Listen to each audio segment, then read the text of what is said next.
Hi అండి. Welcome to mass kitchen. ఈరోజు రొయ్యపొట్టు కూర ఎలా చేయాలో చూద్దామండి. మామూలుగా అయితే రొయ్యపొట్టుతో కారం చేసుకుంటారు, కానీ కూర కూడా చాలా బాగుంటుందండి. ఎండు చేపలు, ఎండు రొయ్యలు ఇష్టంగా తినే వాళ్ళకి ఈ కూర కంపల్సరీ నచ్చుతుందండి. ఇప్పుడు ఎలా చేయాలో చూద్దాం. చూడండి, ఇది రొయ్యపొట్టు అండి. ఫస్ట్ దీన్ని మనం క్లీన్ చేసుకోవాలి. నేను ఒక గిన్నెడ తీసుకుంటున్నా అండి. దీన్ని బాగా కడగాలి. ఇందులో ఇసుక ఉంటుంది, అందుకే ఫస్ట్ స్టవ్ వెలిగించుకొని స్టవ్ మీద ఒక కడాయి పెట్టుకుని అందులో ఈ రొయ్యపొట్టు వేసుకుని వేయించుకోవాలి. ఇలా వేయించుకుంటే ఇసుక ఏమైనా ఉంటే రాలిపోతుందండి. 2-3 నిమిషాలు వేయించుకుంటే చాలు. వేగిన తర్వాత వీటిని పక్కన పెట్టుకుని తర్వాత కర్రీ చేసుకోవడానికి ఒక కడాయి పెట్టుకుని అందులో మనం ఉల్లిపాయలు ఎన్ని తీసుకున్నామో దాన్ని బట్టి ఆయిల్ వేసుకోవాలి. ఆయిల్ కొంచెం వేడైందండి. ఇప్పుడు మనం కట్ చేసి పెట్టుకున్న ఉల్లిపాయలు వేసుకుని అందులో కొంచెం పసుపు ఇంకా సాల్ట్ వేసుకోవాలి. సాల్ట్ ఉల్లిపాయలు వేగడాకే వేస్తున్నామండి, తర్వాత మళ్ళీ వేస్తా.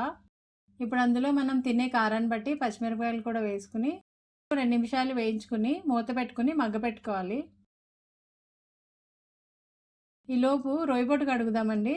ఒక గిన్నెలో వాటర్ తీసుకుని అందులో వేసుకుని బాగా కడగాలండి.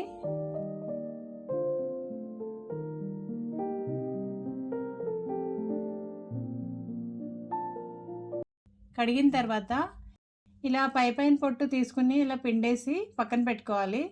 అడుగున మనకి ఇసుక పేరుకుంటుందండి, అవి పారబోసుకుని తర్వాత మళ్ళీ ఫ్రెష్గా నీళ్ళు తీసుకుని మళ్ళీ కడగాలి. అలా ఒక 4-5 సార్లు కడిగితే రొయ్యపొట్టు క్లీన్ అయిపోతుందండి.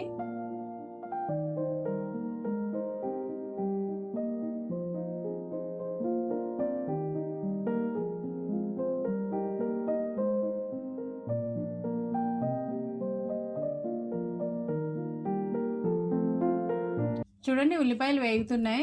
ఇంతవరకు వేగిన తర్వాత ఇప్పుడు అందులో 2 టమాటాలు కట్ చేసుకుని వేసుకోవాలి. మనం ఉల్లిపాయలు ఎన్ని తీసుకున్నామో దాన్ని బట్టి టమాటాలు తీసుకోవాలండి. నేను కొంచెమే చేస్తున్నా కాబట్టి దానికి 2 టమాటాలు కట్ చేసి వేసుకున్నా. ఒకసారి మొత్తం కలుపుకొని టమాటాలు మగ్గటానికి మూత పెట్టుకుని 4-5 నిమిషాలు మగ్గనివ్వాలండి. మూత పెట్టుకుంటే టమాటాలు కూడా త్వరగా మగ్గిపోతాయి. ఇప్పుడు అందులో మీ రుచికి సరిపడ్డ ఉప్పు ఇంకా కారం వేసుకుని మొత్తం ఒకసారి కలుపుకొని మూత పెట్టుకుని 4-5 నిమిషాలు ఉడకనియాలండి.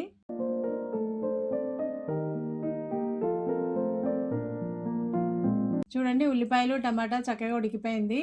ఇప్పుడు మనం కడిగి పెట్టుకున్న రొయ్యపొట్టు వేసుకుని 2-3 నిమిషాలు ఇలా ఫ్రై చేసుకోవాలి.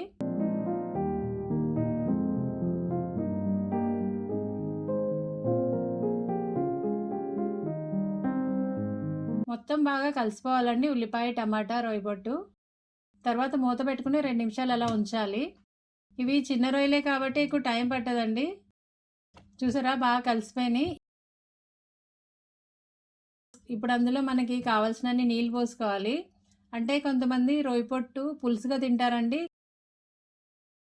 కొంతమంది కొంచెం దగ్గరగా ఇగురులాగా ఇష్టపడతారండి. అందుకే మీకు ఎలా ఇష్టం ఉంటే అలా వాటర్ పోసుకోవాలి. మొత్తం ఒకసారి కలుపుకొని 5 నిమిషాలు ఉడకనివ్వాలి. చూడండి, రొయ్యపొట్టు కూడా ఉడికిపోయిందండి. మీకు పులుసు ఎక్కువ కావాలంటే స్టవ్ ఆఫ్ చేసుకోవాలి. ఇంకొంచెం దగ్గర కావాలంటే ఇంకొంచెం ఉడికిన తర్వాత స్టవ్ ఆఫ్ చేసుకోవాలి. ఇంతే అండి, ఈ కూర 10 నిమిషాల్లోనే అయిపోతుంది.